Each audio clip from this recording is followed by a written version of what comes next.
Hey everybody, I know it's been a while since I've shared much about my life and my journey because I thought I will look back at my playlist and and maybe watch some of my own videos to see what I should share about next. And it's like last time I made a video was to talk about Rosie, I think on her birthday, maybe even her I'm trying to think back to what I talked about, but yeah, I haven't been making many videos except last summer. I used that opportunity to share all my favorite swim holes. I used to make a lot of videos about taking my geese to the lakes. Now I'm only making videos about taking myself to the lake. And something I've been able to accomplish this year is holding down two jobs at one time because they're both part-time jobs. And so last summer that gave me lots of hours. And so because of that, I was able to save up enough money to get myself another vehicle. Ta-da! So I did make a video about this also. Now, I've been planning on buying this vehicle for a long time. This is the first vehicle I think I bought since I moved up here, actually, the green one here. And when this one wasn't running right, I had to get this one so I could get to work. And so anyways, one of the things I have to do is I need to come out here and start these vehicles once in a while because I'm not driving them very much. So I try to use them when I can for what they're for. Like that little one there. I like taking that one to work because they got this, they got limited parking space, but right now I'm not driving it because it needs a little help. Anyway, so this is the truck that, let's see, I bought this in 2016. Rosie let me drive her truck until I could save up and buy my own truck. And I really liked her, so that's why I got this one. So, it's not much to brag about to somebody with money, you know, because you could go out and buy a way better truck than this if you wanted. But for somebody that doesn't have a lot of money, I feel like I'm rather lucky because this is actually one of my favorite additions of this vehicle for Chevy Suburban. It's a 1993, and the one over here is a 2016, which is also one of my favorite additions of that vehicle. And you know, it's really just based on the appearance and the design. I really like the way it looked, so that's why I bought that one. And not only that, it looks extra neat. So I'm going to talk about that in a minute. But before I do that, what happened to this vehicle was I took it to Valvoline, and they put on, when they changed the oil, they put on the oil cap, you know, the thing that holds the oil in. And that one had a bad thread on it. And so when I drove off, the thing came off, and I didn't expect anything to go wrong. It just seemed like they did such a nice job, and they called off all the things they do and all that. And I just, you know, I've never had a problem getting my oil changed, and I honestly never heard of it. So I drove about halfway home, and the truck started acting funny and smelling funny, and I realized something's wrong. And so I just took it up to my mechanic that I usually go to because he was the closest place to stop, and we found out what happened. So they came out and they put some oil in it and put another cap on it, and they said, you know, if your engine's messed up, we will fix it or replace it. So they took me like all year, like from April. We started the claim in April. It took me clear to October? I don't know. Yeah, that's how long it took, you know, phone calls back and forth, you know. It didn't make a lot of sense. So it was a lot of nonsense before I could get the motor, and they would only pay me what the Blue Book is worth on this truck. So it was just enough to cover the expense of getting a motor here. And we installed this motor. And so the funny thing is this truck is, it's got it had a rebuild in it, which was going on 100,000 miles or so, which was his expected life, kind of. So in a roundabout way, it was a blessing in disguise that I got set up with another motor due to this unfortunate mistake.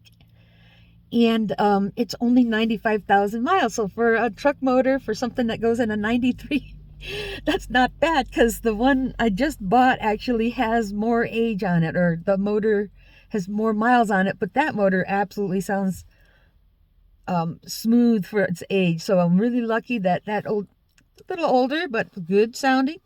This one now has a newer motor than my new truck. So anyways, what I was going to do for you is to show you how terrible it sounds when we start it. Ready? Now what's going on is the throttle has to reset itself. That's what the guy told me that did it, and I trust him on everything. And so it does this funny little thing. So I got to get in here and let it settle out. But once it levels out and you drive it, you can tell it's a nice motor. So I might sit with it just a moment, because what I can do for this truck is I just maybe tap the gas a tiny bit, because we're also trying to get the gas to go through the injectors. So this truck has had some history with the injectors needing, like I have to put stuff in the gas tank with it. It helps clean them out all the time, because they get gummed up. So you go to the gas station, you go everywhere, they got the gum out and all that. That's what it's for. Stuff like this. People that drive an old Chevy would know. So I'm going to try to be easy on it, because it's really cold out right now. Anyway, so this is the older Chevy. The ceiling has disintegrated in it. Otherwise, it's not too horribly bad in here. I think the so the main reason I like this truck is because it pulls weight, and I like the fact that it's a little messed up. So it's been in an accident, so it's kind of okay for me to take it somewhere where it might get messed up a little more, right? So since it's been hit a few more times. Like, people think it's all right to hit it, so, and I don't know. Anyways, but yeah, if you look back at me, it's a good truck for hauling shit around. And so I got to take this truck out to storage. And the reason it's sitting here right now is I really want to get some brakes on it. And it's got its ice tires on, so I don't really want to drive it unless I have to, but these are pretty nice. Big old tire sticking out. This is what it sounds like running. But it's a little biffed up here. See that? I kind of bumped into somebody here. But like that, it's not too bad, you know? So I like the color. It's not just a green one. But that's where somebody hit me in a parking lot shortly after this. And this accident was when I was working for UPS, delivering around Christmas time. And what happened was I was driving kind of right over there, a few blocks down, and I was going that way. And well, there was a young man coming out of high school. They had just let out. This guy was cruising down the highway. He was just kind of going through his gears. And there, over here, we have intersections with no stop signs. So what you really have to do is get ready to stop if somebody else is coming, because the person on the right has the right of way. But when I got up there, you know, there wasn't anybody right there, so I started going. Well, this guy was like kicking it in gear, and when he saw me, he stepped on his brake. But under normal conditions, I would have made it through, and he probably would have let me through, but he couldn't stop his vehicle. And so he punched this side of my truck, and it knocked it that way, and then it smashed into somebody else's truck. This truck had 2 Ford pickups totaled in that accident by the person who hit me and the person it hit. And this truck is still going.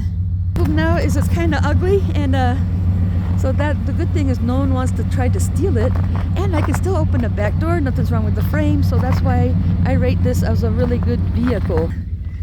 This car is also similar, a little rough around the edges, and I was really surprised what a good car it turned out to be, because it could use a little help. The engine runs pretty good, except for in a low gear, you know. So the person who had it didn't have a lot of faith in this car, because it has a fuel injection problem. This is the Pontiac Grand Am,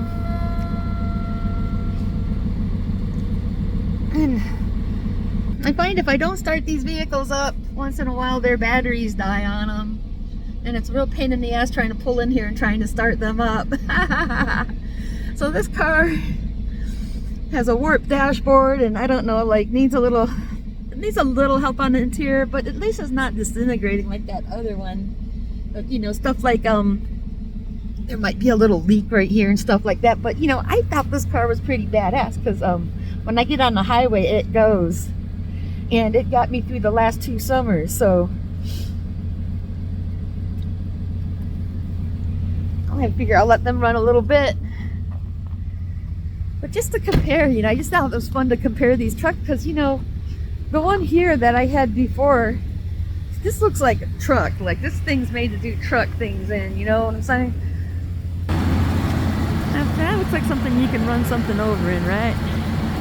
This thing, this is like a princess car, you know, like we're gonna take this to the shopping mall and shit. And I'm gonna tell you why. I mean, first of all, look at the color on it. You never see them like this. I don't know if you can see that, but it's like kind of like an aqua blue to a peachy pink, all down here. And if you move around and if you get some good light, I think the car needs to be hosed down a little bit. Anyways, so this car, it's kind of got sparkles. You can see the iridescent sparkles on the white trim in here. Oh, and it's like really nice inside. So when I first visited with this car, this truck, see, it doesn't even look like a truck when you look at the dashboard. That almost looks like a car's dashboard, you know. And then, so it just really feels like I'm driving a big old car. Whereas this car, or truck, has more of a truckly dashboard. You know, big, flat, square, ugly-ish dashboard. So, anyways, that's the difference. It's like this one seems like a harder vehicle. It looks tough. It acts tough. You know, it can really, it's, you know, it's a pretty good vehicle, except that it's been hit, and then, so it just needs, you know, regular maintenance and all that stuff, and it'll do its thing. So, see, this one don't sound too bad. I mean, listen to this. The engine still sounds okay. Car's kind of old. I think it's got like 160 something thousand miles on it, and I'm really thankful that I've had the use of this vehicle. It helped me get through the past couple summers and helped me to get to this one. Now, so it's kind of fun comparing these, because like I was saying, I feel lucky enough to have two Chevy Suburbans that are like kind of my favorite year for that make. So anyways, I thought I would share the difference. So I started up this car here, and now this one, usually you get this big old celebration when you open a door, so I don't know why I'm not getting it. Oh, here we go. So when you start it up, oh my goodness. Anyways, after running that truck, that's a totally different type of engine. It's like the evolution of engines, and they're making them better. So I just figured that's probably half the reason we still have a good engine. Oops. Is because OnStar button to learn more. Now this is what I hate. Every time you start this truck, the OnStar thing comes on. Well, the reason I like this is because it's a very nice passenger truck, and you know, I used to drive for a couple different taxi and shuttle companies, and what I like right away is that you get in here, we got the steps, we got the handle. Look at that, nice, convenient. And get up in here. Let's see here. And when we get in here, we got the seat warmers. We can warm your butts up. If I was ahead of the game, you can put part of the seat down if you want. That helps fit people's luggage. So if somebody's got ski equipment, or you could have both the seats up. So I like those seats. You just push the button back there, and so I don't have to do it physically. That's so convenient. And we also have, I haven't tried it, but I'm kind of wondering if there's something to it, like, but we got TV screens in here. I haven't really messed with those yet, because I don't know why I haven't messed with those yet. So this is what it's like being a passenger in my new truck. That's why I was thinking, it's kind of ironic that these vehicles have the style of dashboard in them. You know, it's still the same thing as that other thing over there. It's just a newer model. And like if you see like a Chevy Silverado or something like that, you know, a pickup truck, like a 2016, it probably looks like this too, you know. So it's kind of funny how they make these vehicles, the design, because that's somehow you associate that type of dashboard with a car. Anyways, here's some of the fun parts. Now, I'm just going to be honest, I didn't take this to the car wash before showing it off, but I just felt like making a video to kind of share what I'm working on. And this is what the reality of the winter is you get really, you know, you get this kind of layer of mud on your vehicle. And but this is really helpful. You can use your key fob or the button, and that pops right open. And then here we might say I want to adjust these seats. There we go. So I can put this. Oops, I have to put the head down. Yeah, put the head down. So I learned something. Okay, I put these up. That way, if I get some people with some luggage, I can come back here and adjust that. And then here you go. So I don't have to have people slamming my trunk all the time. All right. So imagine this when it goes to the car wash. Anyways, I thought it'd be fun to make a an update video because like I said, I haven't made very many videos over there, and not to mention this phone's getting old and doesn't have a lot of storage and all that stuff. But yeah, I just feel like I probably have more time, but I try to work as much as I can because I do have to plan on possibly moving out this year. And I'm really happy that I was able to get this truck first, because this is something I bought because that way, like, if all else fails, if I can't get enough hours at either of my jobs, you can also use it for a taxi service. So that's something I'm working on, is wondering if I should create what you call a LLC, so that way, you know, I can take cash payments as my own business and all that stuff. So give out my card and build it up. But I'm a little bit concerned that a lot of this is really catching on heavily here in the Flathead. So now there's a lot of Uber drivers, and there's a lot of people trying to create their own taxi service now, because, you know, they found out, hey, you know, at some point our valley was really lacking in taxi service, and we didn't have Uber, so different people would start a taxi company, and I worked for one of them that it went really well. At some point it just seemed like it was getting better and better, especially right after COVID. It got really good, and he was able to expand his fleet quite a bit. He had up to 17 employees at one time, maybe up to 6 vehicles going at one time. And then by the time, like maybe a few years later, because I caught on like after the big surge, I watched it get thinner and thinner. It was just down to where we had 2 drivers at a time, and then they just went out of business for some reason. I worked with a couple other different cab companies where it seemed like they weren't making enough money, so they were finding ways to rip off their drivers, and they were jerks, and I had to quit working there. So 2 different places I've had to try, and what I learned from that is the best way to go about this is just create your own business and work for yourself, so you don't have some boss yelling at you and trying to make you do stuff that's maybe something that you wouldn't do if it was your decision, and that type of thing. Because, you know, I really felt like these places will set you up for failure. They'll try to overbook you, you know, and then you can't, you find out you got all these people you got to cram in your van, and then you got to try to hurry up. So they tell you they don't want you driving over 60 miles an hour, but then they set you up to go to the top of Big Mountain to the airport and back within an hour each time, right? It really takes an hour and a half for that round trip to occur. And so you're out there going as fast as you can, and you're like, I'm sorry, I'm late. I broke the law as much as I could without getting caught. No, just kidding. But, you know, you had to, you know, everybody speeds a little bit, so you just move with traffic and take advantage of it as much as you can.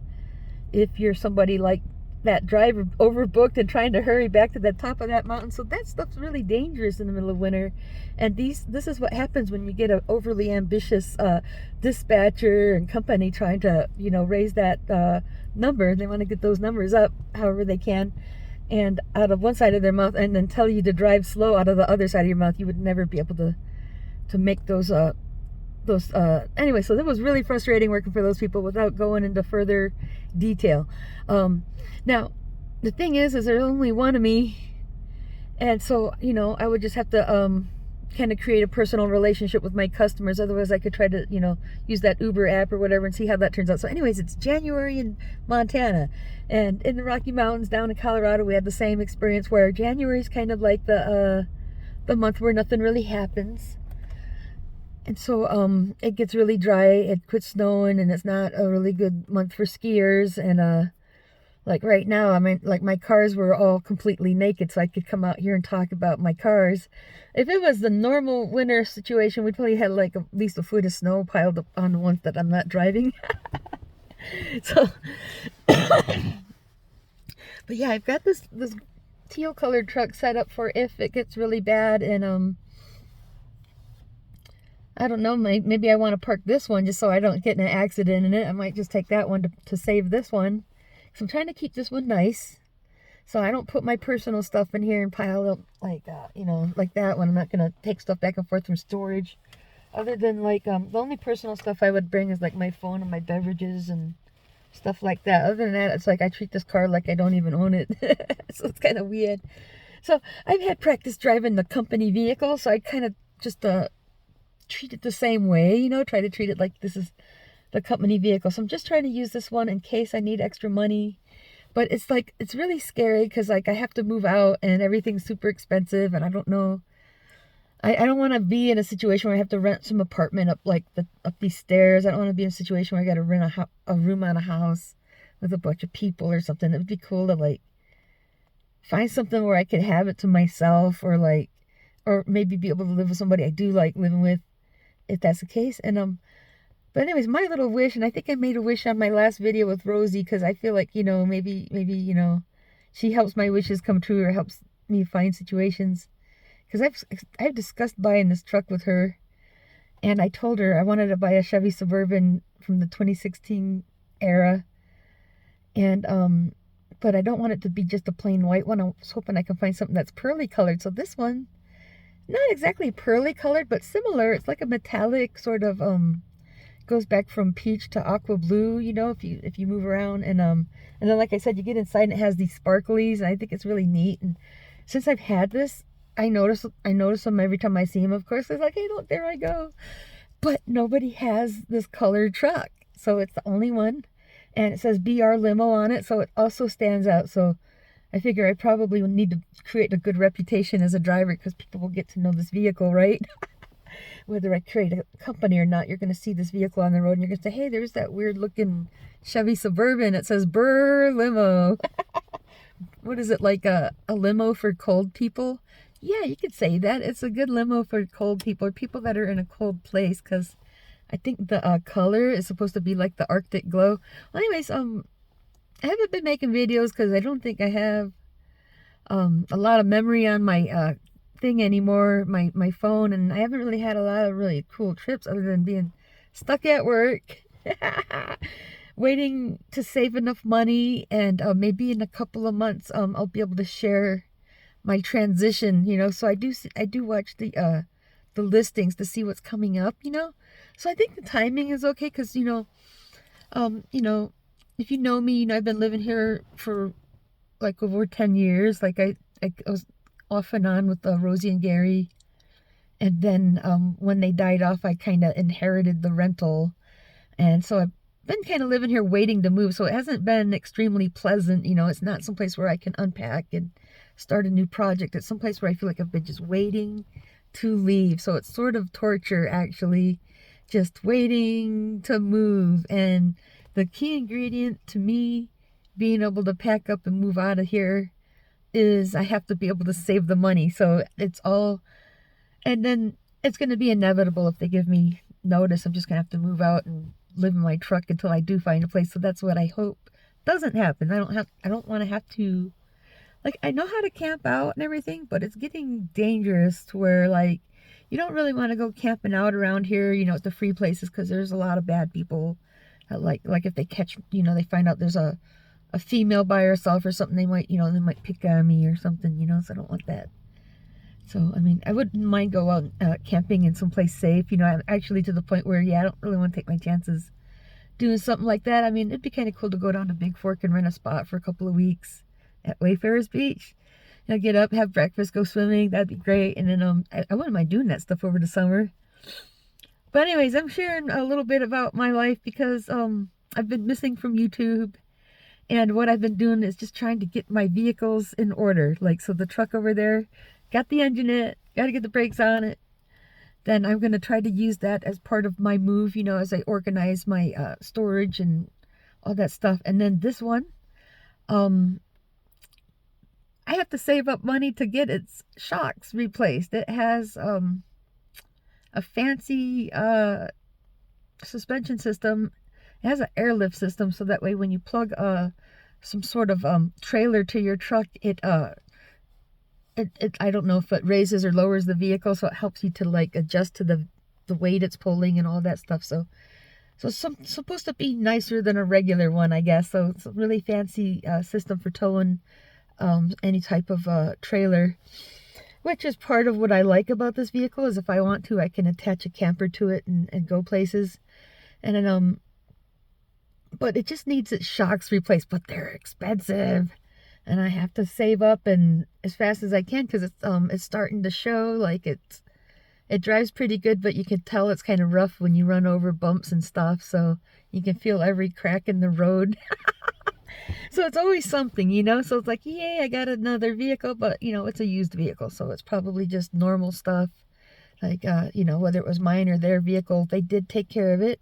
Has a good engine on it, but I had to replace the shocks on the other one, so whatever. So anyways, I've been just trying to get these vehicles up and running, because this guarantees an income. So as long as I have a way to get to my jobs, or even use the vehicle as a delivery vehicle, like I had to do last winter. I used that other one to drive for Spark delivery for Walmart, and this one I might use it for taxi if I need extra money. Otherwise I'll keep it kind of like small. I don't want to be ambitious and grow a big fleet. I just figure I'll just give people my card and I'll take runs from time to time if it comes down to it. That way, it's just something to guarantee that I always have an income. Because otherwise, I like driving around. That's what I do for fun. Like before I was a professional driver, I should say, taking jobs driving, I would just gas up the tank and go for a drive. That's my idea of a good time anyway. So now I'm taking something that I do enjoy and turning it into a way that I make a living, so I've become a cab driver, a delivery driver, and when I go to work at my other job up in Whitefish, they have a vehicle I can use, which is nice because I don't have to wear out my truck, but I have permission to use my own vehicle. So I told them, listen, I have a Chevy Suburban with some good tires on it, and if it gets really nasty out, I hope I can have permission to bring that to work and use it during my shift. So that's something where, yes, I would really appreciate that. But I use their vehicle because, it saves my vehicle with the wear and tear. And that's the idea, is they're smart. They just have one driver to deliver pizza there because of the way they function. They're not like these other places where they have like, a dozen drivers on deck just taking the orders as fast as they go. Instead, they, take a limited amount of orders and then they send us out in their car.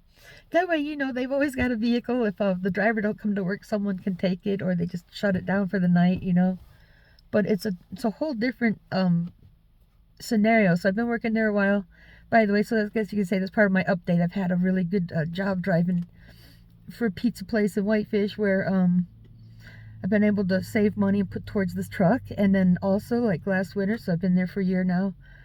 So the pizza place I started in April, but Hops is another place I work down here in Kalispell, and they are a grill and bar. So that means they have steak and cheeseburgers, and so I've been working there as a prep cook for the most part, and so I have a good relationship there. I feel like for the first time in my life, I'm working at a job. Actually, I got two jobs where both places I have a good relationship.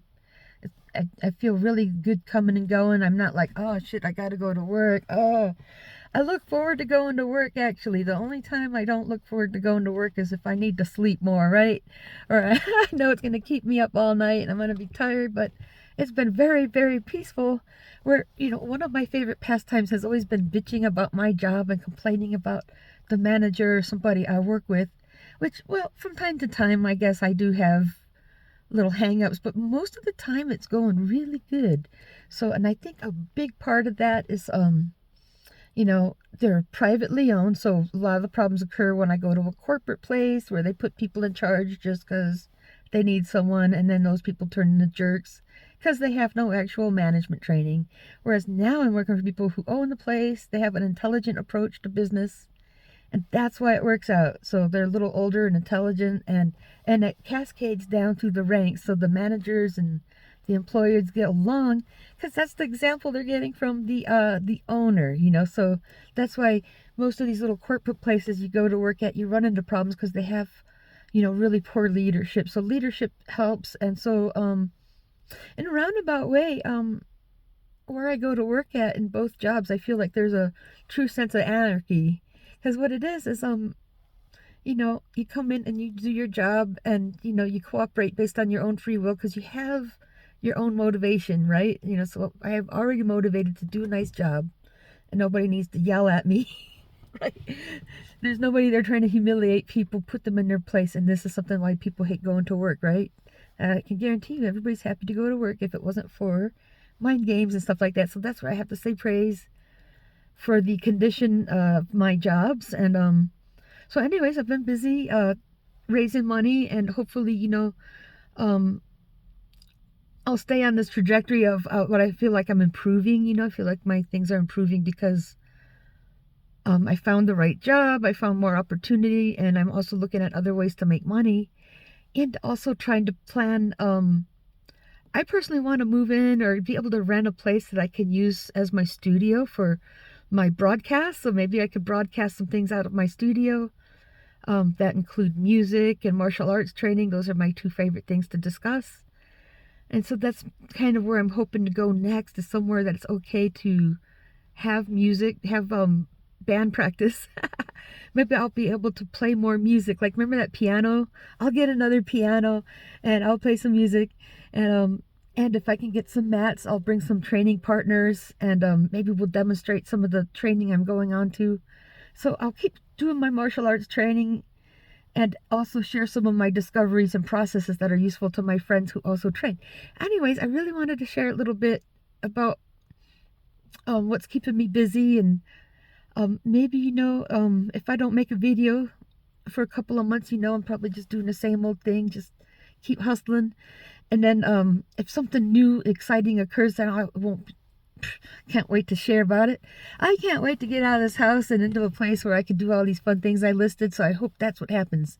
And the reason I share that is so that way you can help me hold that vision, and then maybe this will work out, because if I get into the right property, that's going to change everything. Woohoo! Oh my goodness, see, I'm so excited. Anyways, I'm getting ready for work. I will talk to you soon. Everybody have a good day, and I'll share my next step in my adventure. Bye-bye, everyone.